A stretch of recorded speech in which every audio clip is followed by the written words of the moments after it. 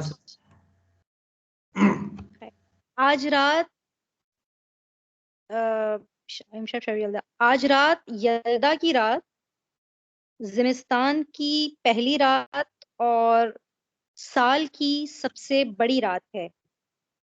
इमामी साहब जी सर, सबसे लंबी रात जी, हाँ सबसे लंबी रात है। इमामी साहब ने अपने रिश्तेदारों की दावत की है और उन्होंने रिश्तेदार अजीजों, ठीक है, सिर्फ रिश्तेदार नहीं है, नजदीक का मतलब फ्रेंड्स भी होते हैं. अच्छा अजीजों की, सॉरी, अजीजों की दावत की है। उन्होंने इस दावत के लिए नारंगी, तरबूज और इसी तरह से खुश्क मेवे और शीरीनी खरीदी है। और बेगम इमामी ने मजेदार, चले पढ़ ले. सॉरी सर, हाँ, और बेगम इमामी ने मजेदार खाना बनाया है। खैर खूब, इन्होंने फल वगैरह और शीरीनी वगैरह खरीदी है और उन्होंने उनकी बेगम ने मजेदार खाना बनाया है. खूब, खानम मरियम आप पढ़े. सर मेहमान हाँ आमदे अंद व रवि संदली या रवि फर्श व रूए, सॉरी, रूए संदली या रूए फर्श नशिस्ते अंद। मेहमान जो आए, मेहमान आ गए हैं और ये कुर्सी पर बैठते हैं। नकली है ये. मेहमान आ चुके हैं या आ गए हैं और कुर्सी पर और फर्श नहीं, या कुर्सी पर या फर्श पर, कालीन पर बैठ चुके हैं जी. आन्हा मी गोयंद मी खंदंद मीवे व आजील मी खुरंद व बे मौसीकी गूश मी कुनंद। उन्होंने वो ये प्रेजेंट कंटिन्यूअस टेंस में कर लें आप, ठीक है. वो बातें कर रहे हैं और हंस रहे हैं हाँ जी, और मेवे खा रहे हैं और ड्राई फ्रूट खा रहे हैं और मौसीकी और गाना गा रहे हैं, सुन रहे हैं गूश जी, म्यूजिक सुन रहे हैं. अच्छा, मौसीकी सुन रहे हैं, ठीक है. चलिए, खानम राबिया.